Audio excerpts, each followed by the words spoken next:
All right, welcome back, guys. This is ESL One Hamburg 2017. This is the NA closed qualifiers. Team VGJ.Storm versus Whreck while whistling. Two very, fun names to say really quickly. But we are actually at game number 3. We have a tie currently, and I'm really interested to see what's going to happen. I mean, this is kind of crunch time, right? The team that goes on, finishes this, goes on to semis, I believe. But I'm your caster, Moxie. I'm casting this with Forge Dota, and there is a nice Frosty Ancient Apparition pick first up here.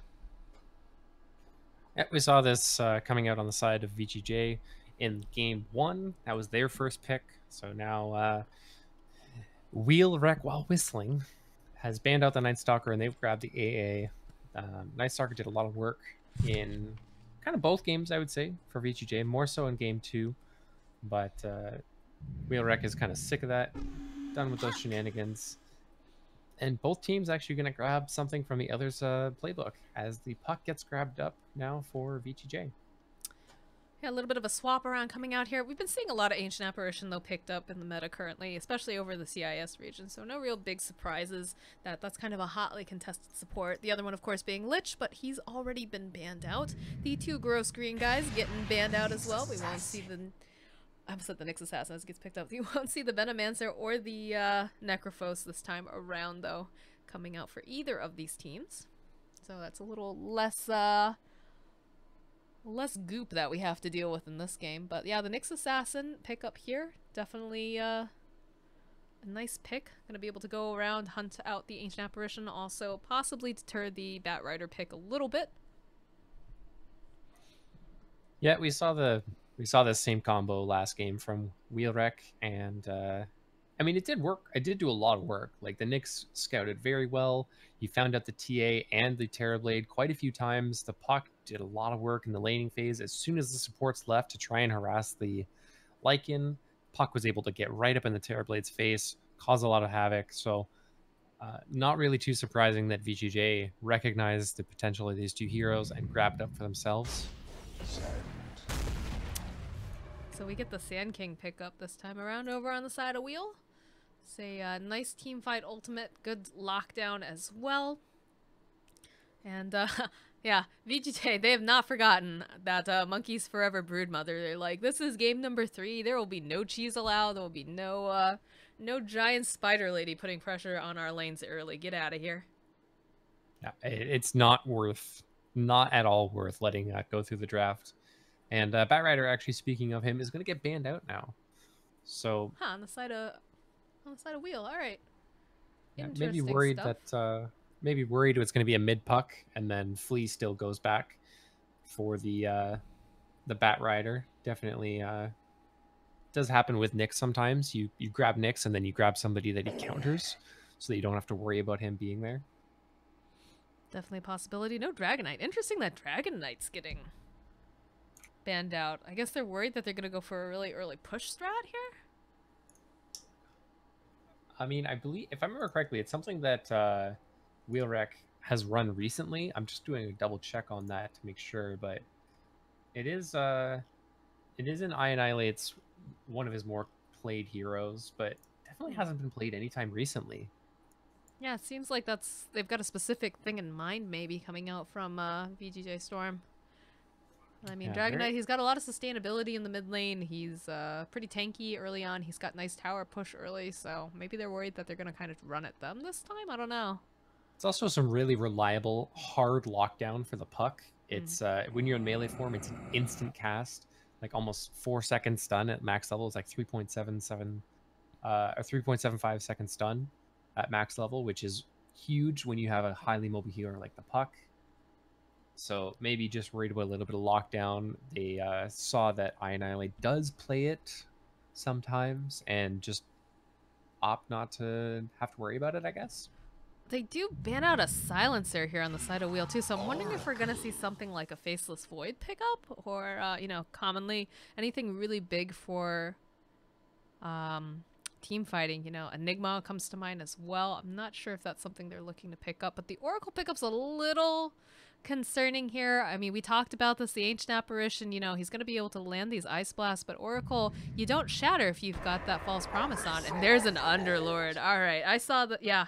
This was something that they played versus Mind's Eye, and this hero right now, honestly, that Pit of Malice kills me. I hate it. I hate it. It's so good to keep people rooted so they can't get out. Oh my goodness, Forge.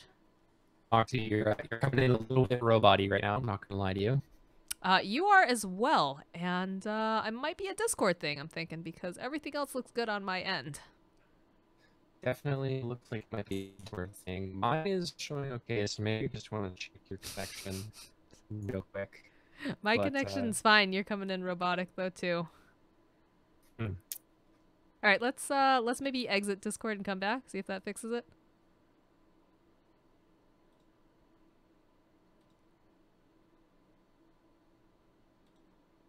Uh-oh, guys. It's looking like Discord might be down because I'm not able to connect. It's still showing a good connection to Dota and, of course, to OBS and Twitch. So, I'm not sure what's going on here. Give us a second while we try to figure this out. Coming out? Okay, I'm connected again. It's a Discord thing. Can you hear me? Yeah, I do hear you clearly now. Yeah, it was Discord related because nothing dropped on my end for internet or in client either. Okay. Well, it's good to know that you're back and that everything's working okay.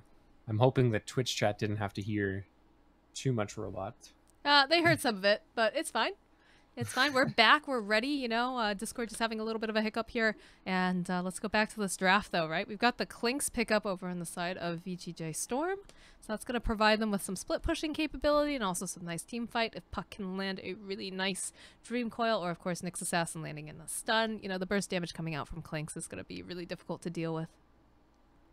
It's also nice having just raw bonus damage like the Searing Arrows against the Underlord because he reduces he reduces base damage. So anything like a stats-based hero, he's really good against. But Clinks gets raw bonus damage both from Searing Arrows as well as Death Pact. So it's a nice way to kind of deal with that Underlord. And there he is.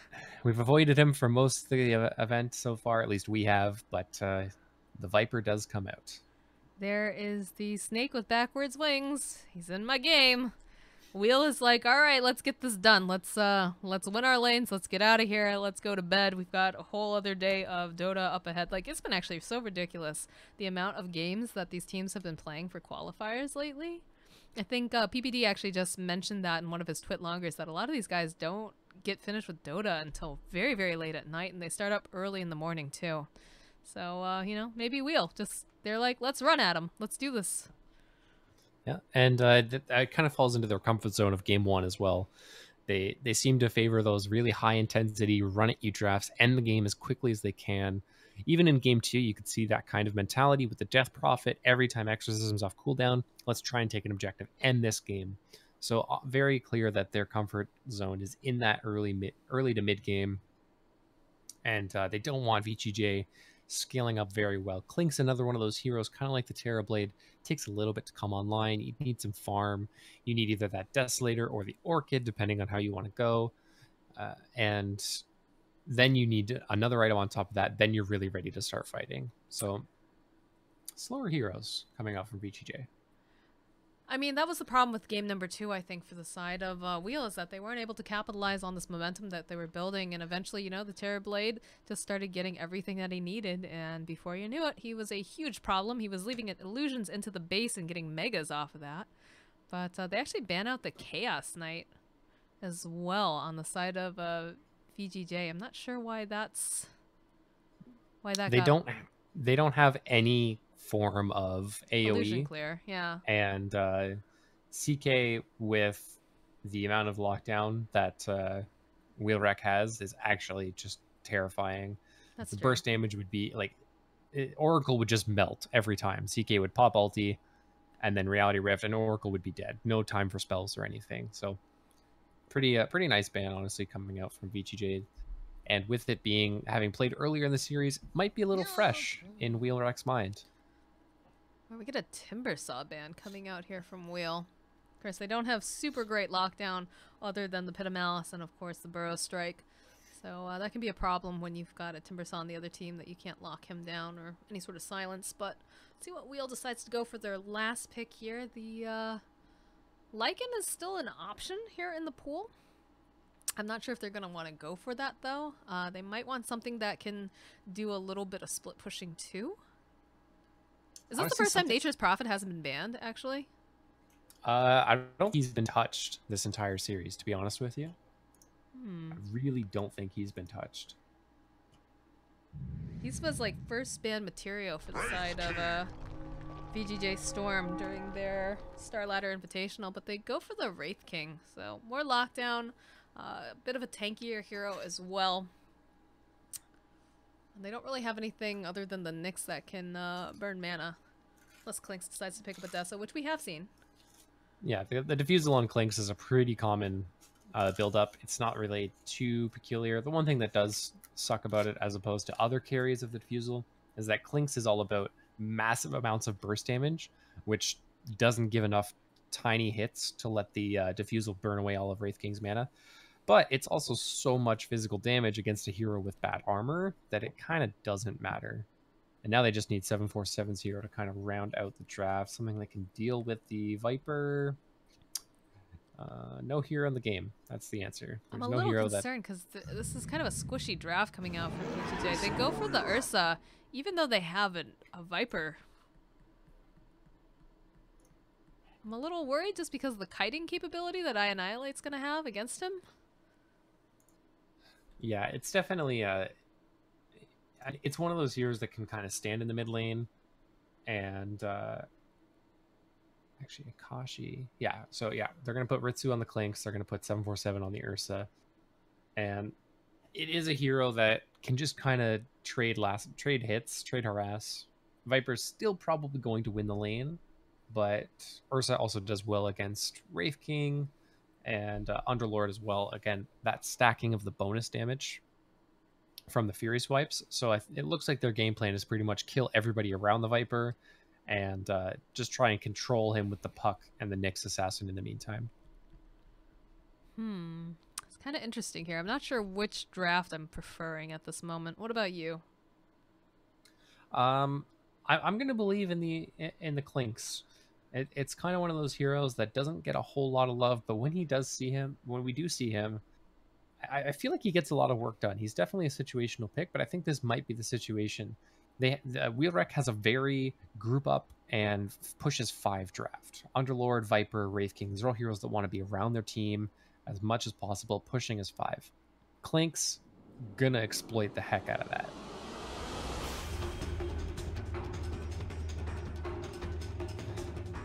Going to see a lot of rat plays coming out from this Clinks, I think. And I don't really think that Whreck has the tools to deal with that rat. I mean, they do have an Uber in the name of Underlord. They can respond that way without having to use TPs. But they don't really want to have to be running back every single time for a Clinks. It's also on almost like a 2-minute cooldown, so all he has to do is run from one side of the map to the other one, do his shenanigans again, and then what do? So it's going to be... Pray that you push faster than the Clinks, I guess. Right? We will have to see. I don't know. I think I'm gonna favor it a little bit to VGJ.Storm because they did a really good job in the late game, and as long as they can survive the first like 20 to 30 minutes of Whreck's assault, I think they should be okay. All right, well, it looks like they're going to go for the aggro try coming out here from Wheel, and they're looking for first blood on top of that. Everyone else, though, in the side of the Radiant looks to have backed away, though. Although it looks like Ritsu might run into an unfortunate series of events down here. He doesn't have anything skilled yet, and is there any dust? There is dust on the Sand King. Okay, so they're ready for the potential skill. Yeah, look at him. He just doesn't want to deal with it. He knows that nobody's in the top lane. There's definitely someone on the prowl. So he's going to leave. And we do have a pause coming out. Puppy pause? Does he realize that he's about to get aggro tried? quick tactical pause, maybe, I guess. Yeah, the eyebrow waggle is going on here. You guys can't see it, but it's definitely like, Something's afoot. 747. Yeah, Oh, they that's right. swap. They swap lanes. They realize something's up here. They do spot Flea over onto the side. He will be able to just go ahead and use that illusory orb to move himself towards his lane. Look at Derp Derp. He's like, I would love to snag a courier here in the mid lane. Stan King and Snake King are coming in on the Viper, though. This is what you have to do. Level 1 Viper kind of sucks. Yeah, definitely. They'll be able to hold him into place, throw out the Impale, and again, Ursa should be able to clean up here. Can he get it? Oh, the Fairy Fire, though, and there's the immediate play coming out as well, being able to take down the Nyx Assassin. But First Blood still going over onto Yoya here. Yeah, And he didn't have Fury Swipes, so it made the kill a little bit tougher, but he did grab Earthshock, which allowed him to keep the slow up on the Viper and snag that kill, which was really nice. Looks like they've left the Wraith King all alone here in the bot. Still some movement coming out over here. There's a courier coming out as well, and Derp's been waiting, but he's gonna actually miss it. They can't go over there. They've got, of course, the Oracle standing nearby watching. Stan King's right there. Either he knows something's up or he just happens to be in the area, but either way, no potential for play there. And Quinks, as I expected, doing pretty fine against the Underlord. He can orb walk a little bit with searing arrows. I just like how Snake King goes around the corner, runs into both Derp Derp and Mad, and immediately just turns around. He's like, yeah, no, I didn't see that. I don't want that. Not in my house. That's what Snake King was thinking. No, I don't even know. I think he's just like, yeah, I give up. I'm out. I'm out. I don't want this. Peace. Double damage rune available bottom. Looks like Snake King gonna be the one to find it. Goes ahead and grabs it, makes his way over here. Looking to grab a bounty rune. No mana left over on this Ursa Bear. Does have a bottle though. He's actually doing pretty well. 9-0. He is getting out denied a lot to Annihilate, so the EXP advantage is going to start to favor the Viper, but for now he's actually CSing pretty okay on this Ursa Bear. Yeah, another Toxin, what an ability. Oh, it's gross. Yeah.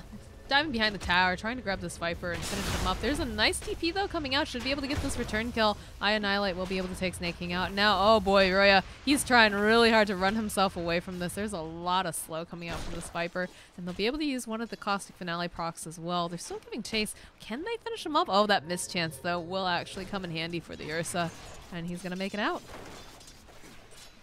And he gets his bottle back, too. So he gets a little bit of more spammability of his spells, but... Just remembering the game, what was it? I think it was Ramses went mid on the Ursa, got himself a soul ring, and just went to town on Broodmother. Yeah, it was Ramses earlier today in the VP series. Really impressive showing by him. Of course, Viper, a little bit tougher for an Ursa to deal with. Just a little bit. And Puck actually grabs the Orb of Venom for some just cheap harass. I've been seeing a lot of ranged offlaners doing this lately, where they just grab an Orb of Venom just for the cheap harass. It's 50 magic damage every time you right-click, which adds up pretty quickly. Gives them a little bit more harassment, like you're saying. Always good. You can get some clicks off, but there's some more pincering action coming out here onto this Viper. Standing nearby, immediately going to be able to throw out the root. We'll follow up with Snake King being able to land the Impale, and we've got Furry Stripes up and running on this Ursa. He finishes off with an Earth Shock. He's got a little Toxin on him, but doesn't seem to be too much of a problem. We've got all the Clarities getting popped too over here. Inside of VGJ, they're looking for their next move. Klink's doing a really good job of harassing Monkeys. Monkeys, you know, fairly tanky hero, but the searing arrows, they do hurt after a while. Yeah, once he hits level 5, those are really going to add up, and actually might already be dead on Monkeys. Oh man, yeah, he actually gets stuck over there in the trees. And these supports for VGJ have just been so good with their rotations. They do miss the kill down bottom, which is unfortunate, but they've got 2 kills on mid now, including the first blood. Now a kill on Monkeys. I don't know, this is probably a very dead play. Yep. So Flea goes down, but I mean, hey, you gotta match rotations with rotations, right? You know, that Ancient Apparition was very, very patient over into the corner. Of course, follow up with the Impale and the Stun and the Cold Feet. You're just not going to be able to get away from that. They're looking to kill him yet again, too. They're waiting for all that mana to come back immediately again. Followed up Wraithfire Blast, Cold Feet. That's just a dead Flea. Rinse, repeat. Actually, is he going to make it out? No, he gets Cold Feet proc. That's right. You can't dodge out of that. Meanwhile, though, they do take down Annihilate yet again. So this mid matchup working out pretty well here for Roya. I mean, it's scary on both sides, because on one side you've got a Wraith King that's doing really well and, you know, getting a lot of kills, but on the other side you've got an Ursa that's doing pretty well and getting a lot of kills in a lane that he shouldn't be winning. I mean, these rotations have been really nice. Yeah, they're going to be able to jump over onto the Ursa. He's sitting at level 5. He's going to try to Fury Swipe his way over onto Mad, but the kiting is real coming out here. They will be able to turn back around, and actually Mad going to be the one who gets that last hit damage, taking out the 3x kill streak. How does Flea go back to this lane? He sees that Sand King is mid and feels a little bit more safe in his mind. That's true. Pretty much. I mean, that's not false, but Pincer Ring action coming out here, the Invis Ring coming out over onto Annihilate. Rather, not onto Annihilate. Snake King be able to go ahead again. They land the root, followed up with the Impale. They actually get themselves a Sand King on top of that, too. This is like the rinse, like, lather, rinse, repeat sort of deal. Like, you've got this puck down here that every time you know that you can have a stun followed up with the Wraithfire Blast, followed up with the Cold Feet. He's a dead hero. Yeah, he's looking for it. Can't exactly do it in time, though. And then over in mid, it's the same deal with the Viper. You've got, you know, the stun coming out from first the Oracle, followed up with the Burrow Strike, and then Ursa just gets a couple stacks of Fury Swipes. Yeah, Monkeys is probably dead. Yep, that nuke coming out from Oracle actually is so strong. Are they mad? Are they picking him for getting that kill? That was Monkeys picking. He's like, what is this damage from a support? Like 270. I mean, he's got 3 points in the Purifying Flame, so. Yeah, 270 magic damage is definitely a lot. Agreed, and that's gonna give a little bit more time here for Ritsu to put some more damage here. Not gonna be able to get to lane quite fast enough.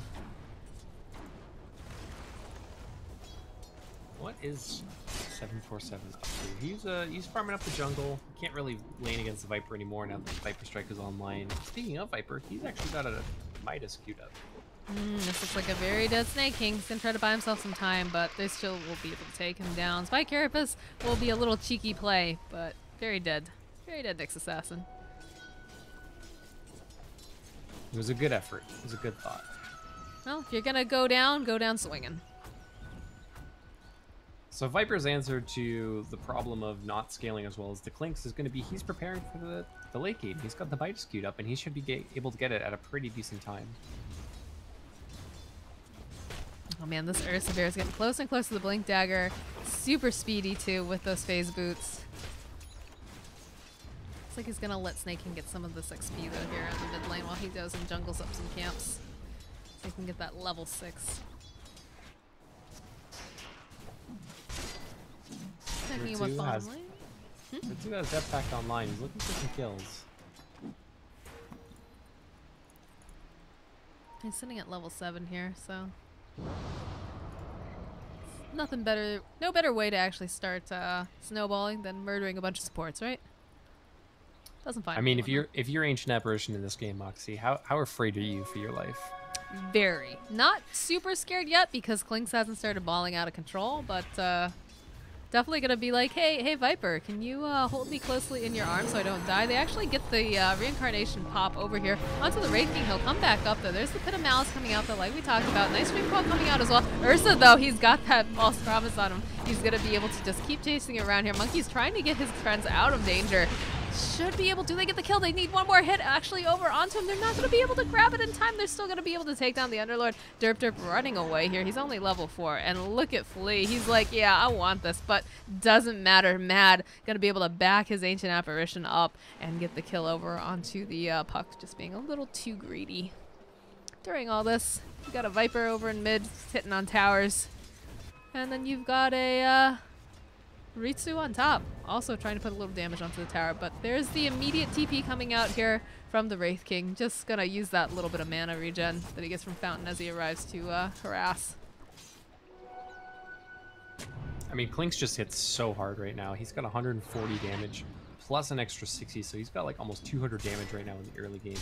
Wraith King with 9 armor under tower with a chainmail. I mean, Ritsu is going to hit super, super hard once he gets that Deso online. And I know the Reincarnation is down right now too, just being used in the bot lane, so he's being very patient. He's looking for any sort of an opening.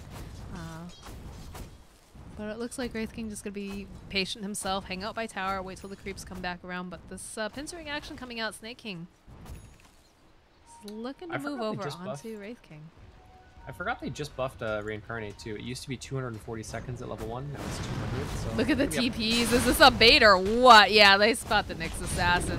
They're going to try to grab him over here. Looks like one more hit will take him down. They try to heal him up a little bit, but unfortunately they just have too much. And they brought the dust here. They've got their mind over here onto Ritsu. That's a nice save coming out here from Sand King. We'll give him a little bit longer. It looks like Sand King himself going to have to run out. Wraithfire Blast, though, will connect over onto the Oracle. And while all this is going on, Ryoya actually gets the kill over onto Viper again. That's not supposed to be happening.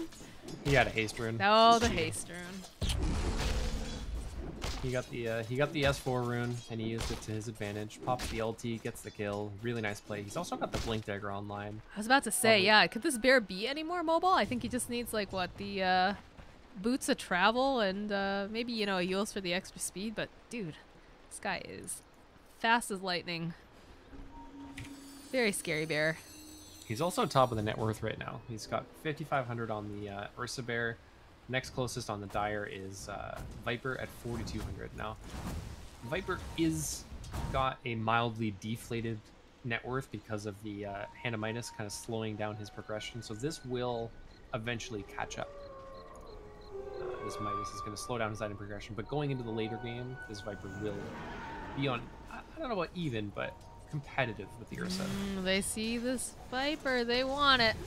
We'll be able to go for it, get the silence off, and there's the blink forward coming up from Ryoya, and Flea actually will be the one to get this. Goes ahead, dodges away from the Ice Blast. And they still have a Clinks, like he's looking at this AA. Oh, AA, oh no, derp derp. He was not expecting that to happen. What was that you were talking about? A Viper hold me in your arms because I'm going to die? I mean, yeah, the problem is Viper died first. That's the old support trick. If there's someone really scary on the map, you go find yourself a buddy and you, like, you know, bat your eyelashes at him and say, please, don't let me die. Doesn't always work. Sometimes your carry will continue farming and yell at you and ask, what do you want? When you tell them that you are dead and they could have saved you, they're like, oh. Feels bad, man. Well, Monkeys looks like he's going to get this bottom tower at least. Working towards the mechanism for him. He's got the Arcane Boots online. Yeah, Flea tried to get that denial, unfortunately, just didn't quite land it. And Midas actually getting picked up on snaking as well. So no Blink Dagger for him anytime soon, but is going to scale also pretty hard in the late game once he gets that catch up on those levels. And they've just taken over the jungle down here. Radiant forced to go up towards top. Try to get some farming done, take this tower as well. And they should be able to do it. Doesn't look like everyone's going to be moving over very soon. They do have the Dark Rift available over on the Underlord here, but they're not even going to bother. Just turn their attention towards the mid and see if they can take that down. Nyx Assassin standing nearby. They don't have the detection, but he's going to need some backup because there's a lot of Dire heroes here. They might rotate. Yeah, they're going to rotate down 747, or no, sorry, Ritsu on this Clinks. He just ooh, the counter initiation though coming out at the same time. Gonna be able to hold right into place, root him, and just kite him around. They pop the Aegis over here, and it looks like Monkey's gonna try to run himself out. He's just gonna get first down too fast here, and Aegis coming back up. There's the epicenter channeled up here, coming out from Mad. We'll turn back around, should be able to get this Nyx Assassin. They use the false promise over onto Nyx. We'll buy him a little bit more time. Ryoya, he's just got his choice of who he wants to murder over here. They'll turn back around. Clinks trying to run himself back. This Wraith King's in a lot of trouble. Does have Reincarnate, but the rest of his team is dead at the most part, except for this AA, who is definitely not wanting to be a part of this. Yeah, the sun comes out immediately. There goes Wraith King. Double kill going onto Ryoya. Man, Sand King on this Oracle is putting on a goddamn clinic. He like his false promises so far have just been absolutely insane. He saves the Nyx assassin there, which ends up turning that fight completely around because of the extra stuns that can get thrown out, the mana burn on the Wraith King so he can't run away. And down bottom, it was the Ursa before who escaped with like 20 HP or something crazy like that. Stan King just MVP. Last game it was the Dazzle, now it's the Oracle. Dead monkeys? Dead monkeys? Yeah, there's the Vendetta. They'll turn back around. They'll get the Impale off. He tries to put the Pit of Malice out. Gets it off, but there's just too much damage with 4 heroes hanging out in his jungle here. And, you know, I mentioned VGJ scaling very well into the late game, and Whreck kind of putting on that early game pressure, but it's actually the other way around right now. Clink's not waiting for his early items to be a fighting presence. He's got his Dragonlance, he's got a Blightstone, and that's it. He's just basically fighting through death packs. Blink Dagger looks like it's next on the agenda here for Wraith King. He's already got himself a Blade Mail, so he's just going to be kind of the tanky run at you and hope everybody pays attention while everyone else, like the Viper, is putting out the damage. They need that mechanism online from Underlord. That's going to be... The sooner he can get that online, the more effective it's going to be. Because the extra armor is going to be nice. The heal is going to be huge to counteract the sustain. Wraith Fire Blast coming out immediately over onto Puck. They're going to actually use the Ice Blast on top of that. Does connect over onto him. Will get the last hit. Now they're fighting over here by the shrine. They did see that Snake King was standing nearby. He's going to be able to just run himself out, though. And during all of this, Klink's putting some damage over onto the tower, forcing that fortification out. Just going to TP himself out. And the rest of the Dire will go defend their tower. And this is what I mentioned earlier too, right? You know, you see 5 heroes running together as the Dire, and Klink's, yeah, he had the Ursa there, but he doesn't need the Ursa there. Ursa's just there so that if somebody gets jumped, he can blow them up. Klink's just running around the map doing whatever he wants right now. Oh, the Puck comes in immediately. We'll be able to get the Waning Rift off, but I think this is a very dead tower. Anyways, there is a TP coming out here from the AA. Looks like he was going to back himself out, but they get the last hit on the tower over onto the Viper. There's a jump forward, though, over here onto the side. They 2-spot out Flea again, and they're going to be able to take him down. Nice blink away from the Ursa. We'll be able to escape. Looks like Stan King might be in a little bit of trouble. There's the immediately going forward with the Burrow Strike. So the Wraith Fire Blast comes down here, and he's gone. He's toast. He almost gets the false promise off. He was in mid-animation, but too much physical damage from the Wraith King. Oops. Proves to be the end of our glorious Stan King. I mean, Klink's got another objective. He's split pushing because he knows that a lot of his teammates are down. And are they going to continue here? Looks like they're going to back off, looks like here. Though Snake King does find a monkeys hanging out in the tree. Goes to try to place the Pit of Malice down. Doesn't quite get it. Dream Coil gets used. They pop the one charges over on monkeys, but there's Aurelia. He's on the lookout here, and it's actually going to be Stan King who gets that final last hit. And nice scan coming out from, I believe, Ritsu. Means that he spots Mad coming down with the AA and backs himself up to base. Grabs, did he grab his Deso? He's just short of his Deso, but he'll have that coming out soon. And once he gets Deso, I mean, towers and heroes are just going to melt. As if they haven't already. I mean, he's being smart. He knows that some of these team fights are just not advantageous when he's got his teammates down, especially like Puck. So he's just going to continue splitting around the map, trying to force them to respond. And a lot of pings coming out over here on the side. I'm really confused how they knew Snake King was there. Because he just kind of walked up the hill and they just started pinging aggressively? Unless his invis ran out and I didn't notice, but as far as I knew, he was still invisible and they just started running away. Again, we see the Klinks running through here. Did they have detection? Is that why they're pinging out, or? Yeah, they did. They had a sentry over here, so they know that the Klinks is standing nearby. And looks like they're having a bit of a moment here as they figure some stuff out. They do have a gem on Mad, so if they spot that's actually huge. Yeah, it's a really early pickup, but it's needed right now because Ritsu is just Like he's 304. He's top of the net worth by like 2K to his next closest dire competitor. They're hunting. Smoke pops. They know that he's over here. They'll ping it out. They say, all right, we need the gem. Come on, Mad. And they will find him over into the corner. I don't think he was aware that they had that. And that's a very dead place. Okay, good find from them.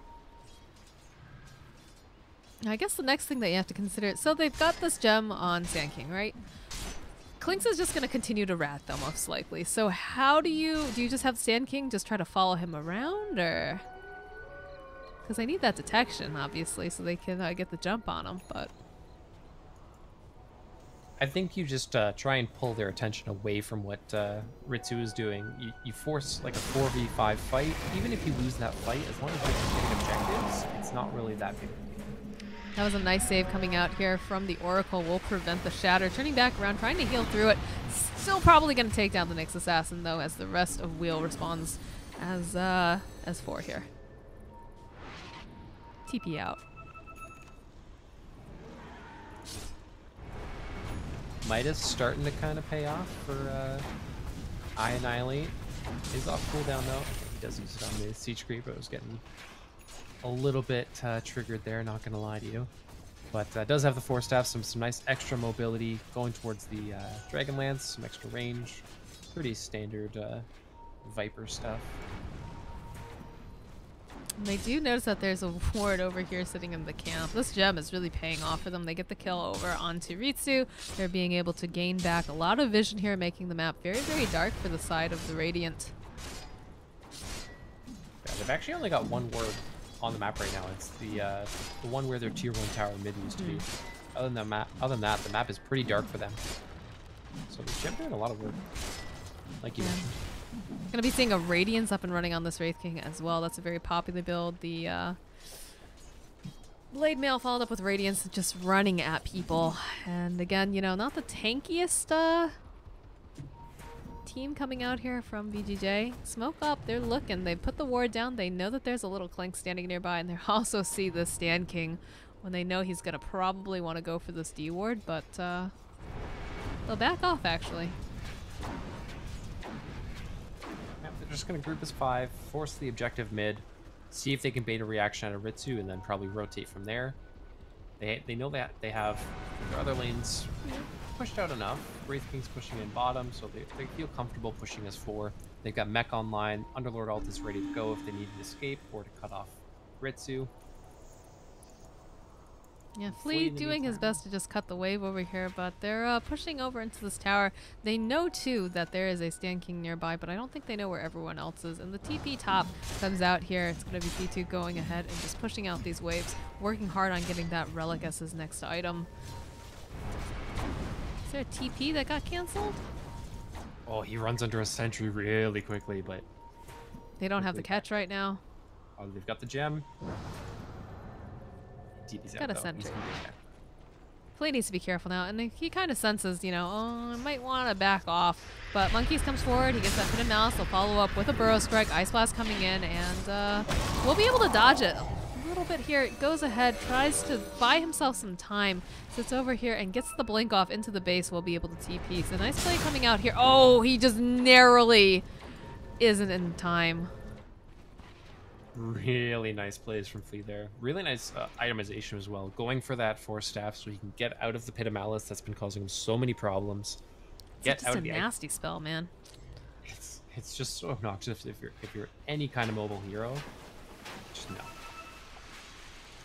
You basically need a Force Staff on when you're against an Underlord. Oh yeah, definitely. Force Staff is such a good item in this game though anyways. It's always a good idea to have your supports pick up one, at the very least. And against a Viper and a Wraith King too, it's just such a value item for the puck to have. I wouldn't be surprised to see Stand King and Snake King both going for one later on. And actually, yeah, Snake King has one queued up in his quick buy. He's going to go for the Force Staff into the Blink Dagger. Double mobility coming out from him. Good stuff, man. Good stuff. And Ursa actually has picked up his defusal, is working on BKB for his next item because he's really just wanting to run at everyone. They need to be careful though. Mad's standing nearby. I think they ping out that he's standing there, but he will just leave that camp No harm, no foul. BKB also on the agenda here for the Clinks. Both cores need it pretty much for everything. Because, oh, bottom lane though, they do spot out the puck. Flea in a little bit of trouble. That's a lot of toxin over onto him. He's gonna hide out in the corner. Actually, we'll make it out alive, and it looks now like Monkeys Forever in a very bad position as the Viper does come down. And Puck trying to hide himself out here in the trees. The Ice Blast comes in though, beautiful. And they'll take down Flea, but they also take down the Viper. The epicenter coming out, they realize that Sand King is there. His TP's on cooldown. He's not going to be able to get out here, I don't think. Yeah, they've spot him out over here on the side. He does have that gem. They don't want to lose this. They're going to be able to blink in just a second. Can he get out? He does. He jumps over into the corner, but his TP's on cooldown for another like 46 seconds. So he's just going to try to get deeper and hide over here and pray that nobody comes searching for him. And it looks like might be okay. They don't really have a good way to get to him right now. He's going to be stuck here for a little bit, at least until he feels comfortable blinking and burrow striking out. But he's safe, and that's what matters. Keeping that gem on the side of Whreck is absolutely vital. And meanwhile, this whole time, Wraith King almost has his Radiance online. He's got the Relic. He's almost got the Recipe, so space created. Definitely. There's been a lot of hate over on here on Flea. They've been just chasing him around, it feels like. I mean, it's just kind of the nature of the hero. It was a first pick, so they've drafted a lot of answers to it, a lot of different lockdown options, the Underlord, the Sand King, the Wraith King, and so they're punishing it.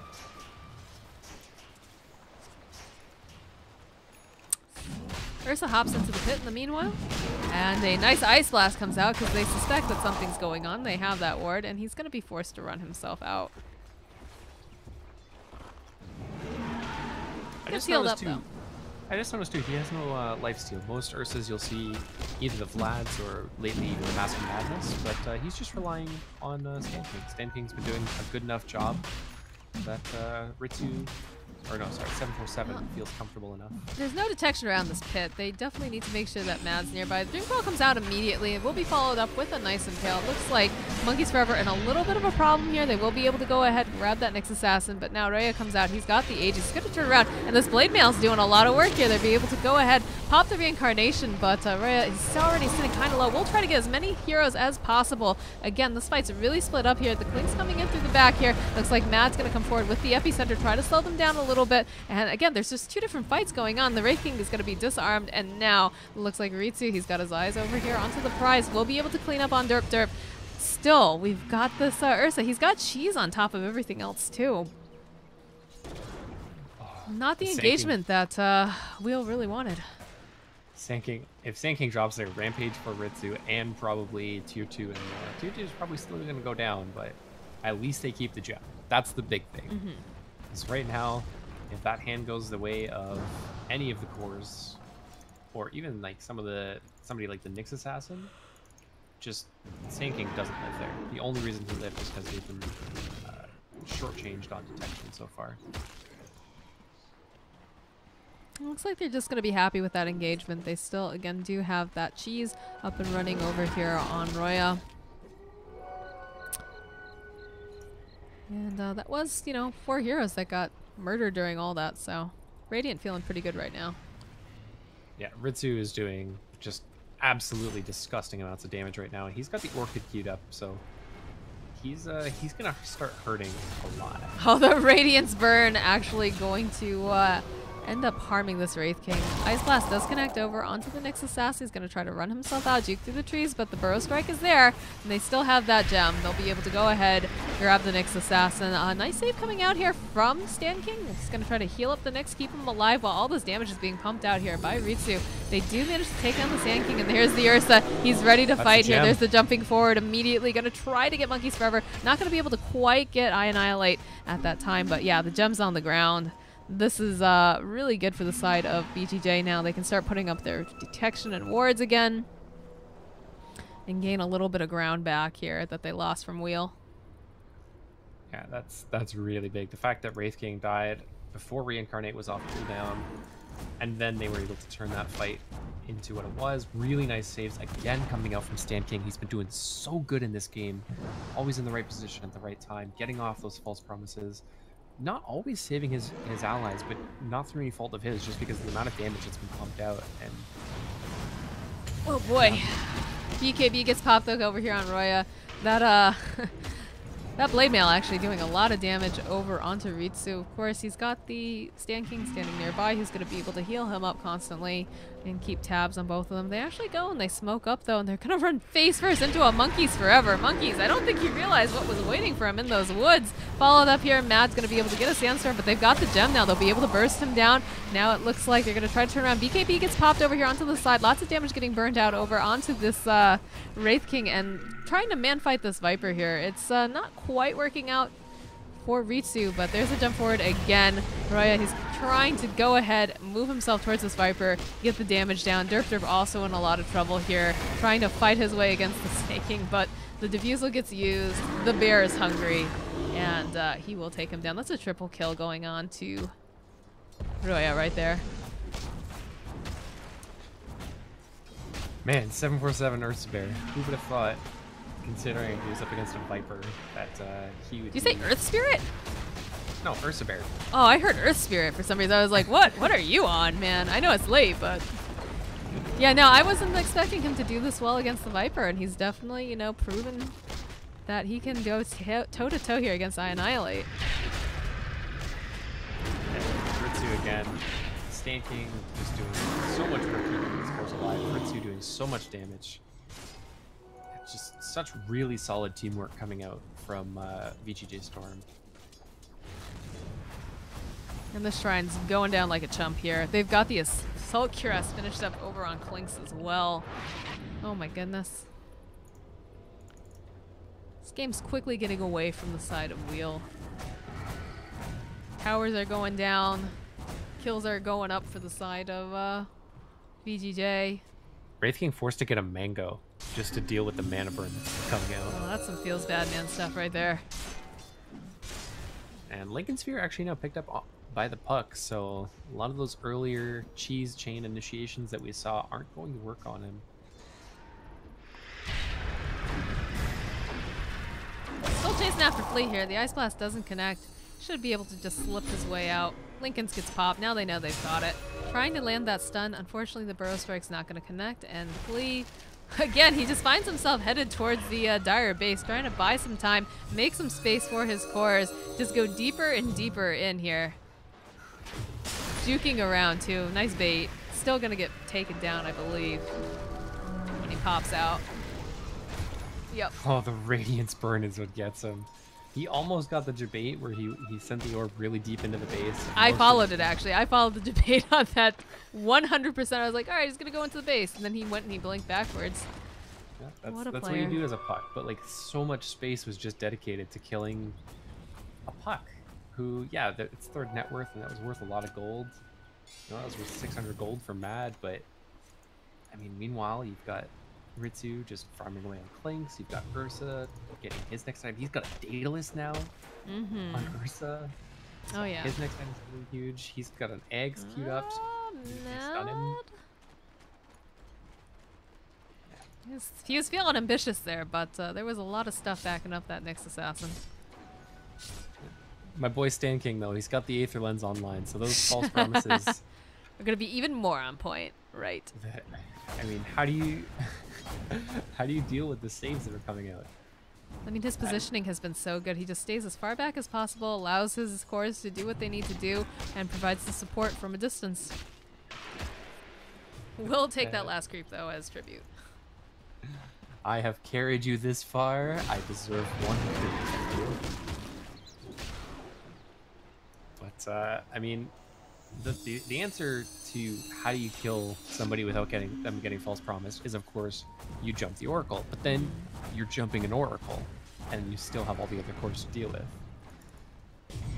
I don't have a really great way to jump into the back lines over on the side of the Dire to grab that Oracle. Again, the positioning has been just so good coming out from... You want to jump the Oracle, but you've got a Nyx Assassin scouting you out. You've got an Ursa Bear who's jumping you. You've got a Puck with Dream Coil that's been really bothering you. There's no BKBs online either, so it's not like they can just walk through the tether. Right now, VGJ is, I think, just waiting for the next Roshan, and then they're going to do the exact same thing they did top, and they're going to do it probably bottom, is what I would imagine. Maybe even they just walk up mid. They've got a 24k net worth lead. What do they care? I feel like Wheel is just trying to figure out, like, where do we go? Do we just wait for our Viper to get jumped over here, or... It feels like the woods are very unsafe for the side of Wheel. Oh, I mean, you take a look at their vision, and they don't have any. Yeah. It's just their base. So you can't lead, you can't do anything. All you have to do is just wait and hope. Blink Dagger is going to be online here on the Wraith King. He's not going to have buyback. So he's going all in on this. I mean, this is one of those stages of the game where buyback doesn't matter. Because if you die and you buy back, especially as Wraith King, you've probably already died once, reincarnated, now you're buying back. Chances are everybody else on your team is either already dead or almost dead, and your buyback's not going to do as much. So it's better to have that burst of power, that extra mobility, that extra, jump, and hope that gives you the edge in the team fight, rather than saying, I'm going to save for the jump forward. They're really just hunting Flea down. Like, there is no tomorrow. Force Staff coming forward here. A couple hits coming out over onto the puck. We'll be able to throw out the root immediately. He goes ahead, he forces himself forward here, but Fuel's coming out will buy him a little bit more time. And while all of this is happening, there's an Ursa that's walking towards their base. There's also a Nyx Assassin keeping tabs over here on this Wraith King. Like, they could jump over onto him if they wanted. Yeah, they jump over onto the Ursa, but Nyx Assassin, he pops that Spike Carapace, buys him a little time, and look how fast he just melts, Forge. Holy cow. That's going to be a nice false promise coming out here. Sand King gonna pay for it with his life, unfortunately, but saves the Nyx Assassin, and, like, that's how scary this bear is. What was that, 3 hits? Something like that. I mean, Daedalus Ursa Bear, you don't see it often, but when you do see it, it is terrifying. He melted that Wraith King. And you know who wasn't there? Ritsu. Why? Because he's now got himself a full Orchid. He's working towards the Bloodthorn. Oh, jeez. They just spot him out. He's just taking a dance around this ward here. Look at him.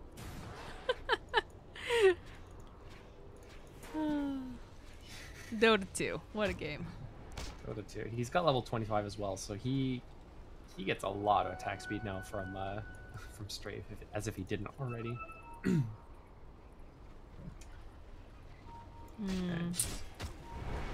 Roche is up in the pit here, and it looks like we'll really want to take this and not let it go anywhere near this Ursa. I don't think it's so much that they want it so that they can do something with it. I think they're just afraid of what will happen if they give it to the Ursa. Exactly. And he knows. He's waiting here. There's they need some detection, I think. Okay, yeah, they do have a little bit of detection. Gem just is look on how next, fast so he's he going sees the down here. sentry. He's baiting, probably. Oh, Epi's channeled. Epi going backwards over here, and they're using everything on Flea again. Like, this is actually so ridiculous. The Wraith King comes forward here. The Mana's going to get burned out. BKB comes out here, coming out over for Breeze, so he just doesn't care about that Blade Mail. We'll be able to take him down, and immediately the jump forward here coming from Royo, trying to get this kill over onto the Wraith King. He knows he doesn't have buyback. He's going to get taken down here. They turn back around. It looks like they're going to try to run themselves out, and actually Underlord going to be able to take most of the team back to the base. I think that's the first successful Underlord out. Yeah, he's had some problems. They've just been focusing him so hard in these engagements, making sure that can't happen. Oh, Dark Courier actually gets killed with that gem, and now again Flea, he's just making space over here. Will be able to go ahead and hide himself out, blinks himself out as well, and again Snake King coming forward. He's got that Spike Carapace, and look at this Clinks. He is just out of control. We actually lose Wraith King. Oh boy. Alright, the GG gets called. VGJ. Making an impressive, I won't even say a comeback from game 1, but...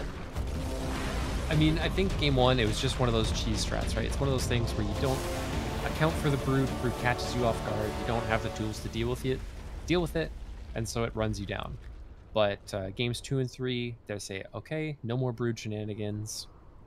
You're going to play our Dota now. And both games, they adapt to the draft really well. Game 2, they had, the stronger late game, so they stall the game, win. Now they have a really, really strong early game. They get a great laning matchup with Ritsu versus the Underlord, and they use that to snowball their advantage very quickly. Absolutely, and I wasn't expecting this Ursa to just dominate over in the mid lane against the Viper, but definitely, got a lot of early kills on him, and with the help from some of the supports, obviously, but definitely held his own and became just a really terrifying Ursa bear. I've seen 2 terrifying Ursa bears today, Forge. Between that and seeing Ramses earlier. Pretty scary stuff. And both times in matchups that you think they lose, but in the other game, it was the adaptation of item build. This game, lots of help from the supports, really good early rotations, nice synergy between Sand King and Snake King with the root into stun. So good plays from VGJ.Storm to take this series 2-1. Absolutely. GG, well played to both teams, and Team VGJ.Storm going to be going forward in the closed qualifiers. All right, guys, that's going to be it for today. Thank you so much for watching. I am, you can find us both on Twitter, @MoxieCass and @ForgeDota.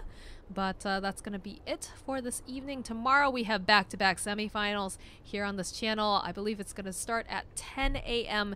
Eastern Time. So if you want to see CIS semifinals, this is the place to be. Again, 10 a.m. Eastern Time. Otherwise, guys, thank you so much for watching. Have an amazing night.